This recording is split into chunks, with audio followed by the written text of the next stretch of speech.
Hello, this is Khush, your local realtor in Metro Vancouver and the Fraser Valley, and today we will be talking about all the good and the bad neighborhoods in Surrey, British Columbia.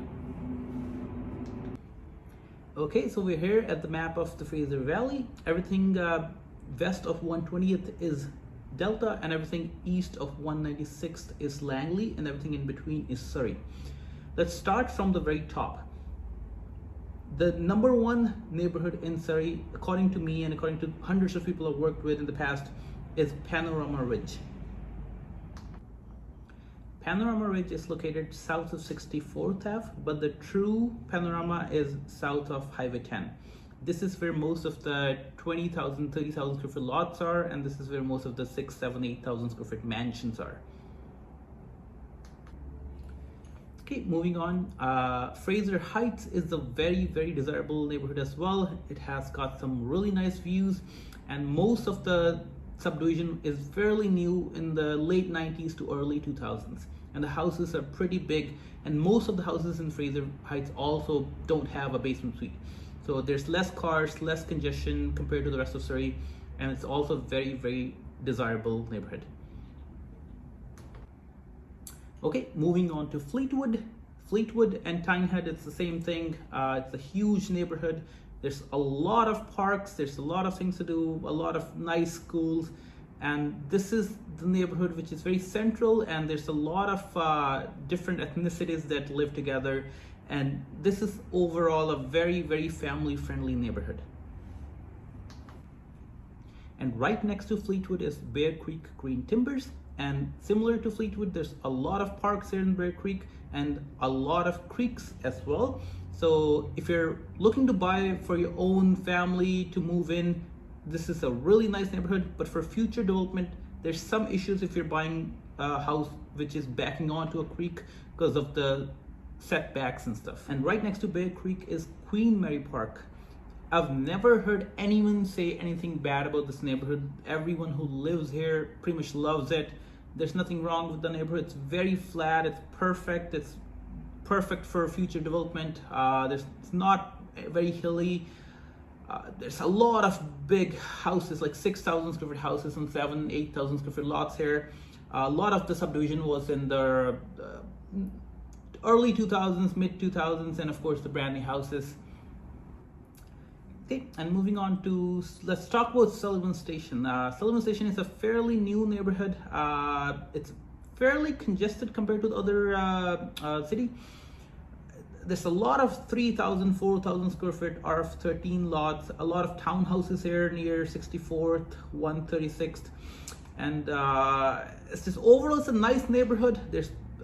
Everyone loves it. It's just, there's too many cars here. That's the only negative of Sullivan Station. But it's a very, very nice neighborhood, especially around the Highway 10 neighborhood here.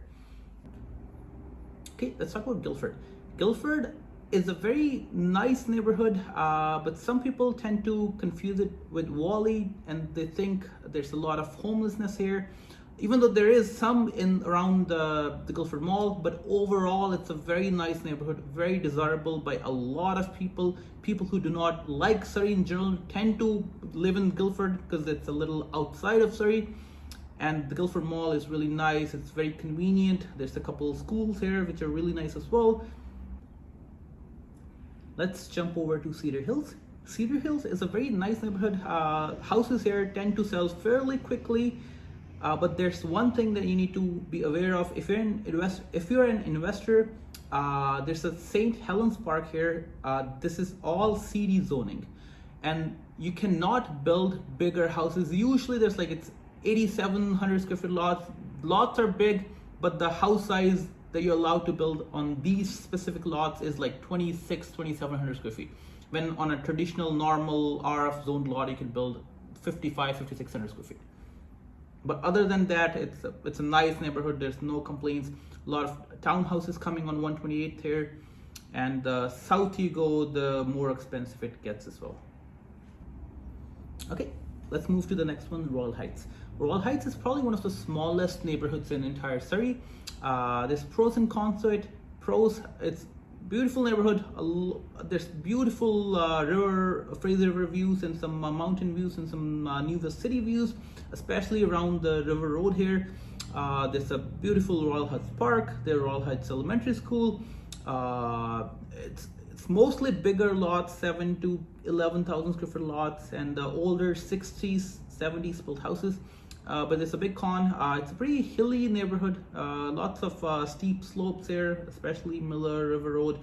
So it's not very walkable, but overall it's a very nice neighborhood if you're looking for views. And let's go over to the north of Surrey, Bolivar Heights. So Bolivar Heights is mostly older homes compared to rest of Surrey. Mostly Surrey is 70s, 80s subdivision, but Bolivar Heights, just because it's closer to the river, it's mostly 50s, 60s old homes. Historically, not the nicest neighborhood, but just in the last 5 years, it's literally pretty much the same exact prices nowadays as the middle of Surrey now. Okay, let's move on to a slightly more controversial neighborhood, West Newton. Some people tend to love it here. People who've been here for 20, 30 years, they will not move anywhere else.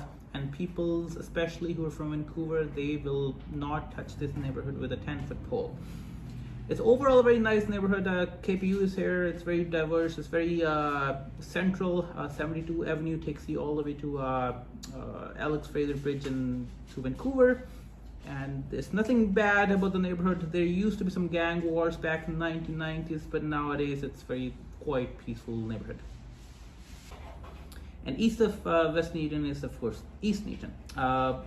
Slightly better neighborhood than West, but West Newton tends to have slightly higher prices. But East Newton is mostly 6,000 square foot lots and the bigger 3-story, 38, 39, 4,000 square foot houses. Chimney Hill area here, that's probably one of the best ones in the entire Newton area. There is a cemetery here, so make sure not to buy the lot facing directly cemetery because you'll have a hard time selling it in the future. Okay, moving on to the last one, Bridgeview. This is probably, it's not the worst neighborhood, but just because it's in floodplain, it's very low, it's very close to the sea level. A lot of people tend to avoid it. That's why it's one of the cheapest neighborhoods. Again, nothing wrong with the neighborhood. It's nice, it's normal. There's a lot of flat lots, mostly 5,000 square foot lots and some 10,000, which could be subdivided into 5,000 square foot lots. It's very close to the SkyTrain station. But just overall, it's one of the cheapest neighborhoods just because of floodplain and just because builders usually have to pay an extra 70,000 to 80,000 to build houses just because of the floodplain issue. Okay, that concludes our neighborhood tour of Surrey. There's of course also South Surrey, which is literally perfect. It's just no complaints. Everyone loves it here. People who don't want to move to Surrey from Vancouver, Coquitlam, they usually tend to move to White Rock. Morgan Creek is probably one of the best neighborhoods in the entire South Surrey. Huge houses, beautiful views, beautiful landscape. Grandview Surrey is mostly newer, smaller RF13 lots, 4,000 square foot lots, 3,800 square foot houses, and everything else is just like perfect. There's just no complaints. The beach is close by. Everything's nice. Okay, there you have it. I wanted to make it really short, but if you need any further information on a specific neighborhood, please drop a comment below. And if you would like to see a similar style video on another city anywhere in the greater Vancouver area, Lower Mainland, please let me know as well. And I will see you in the next video.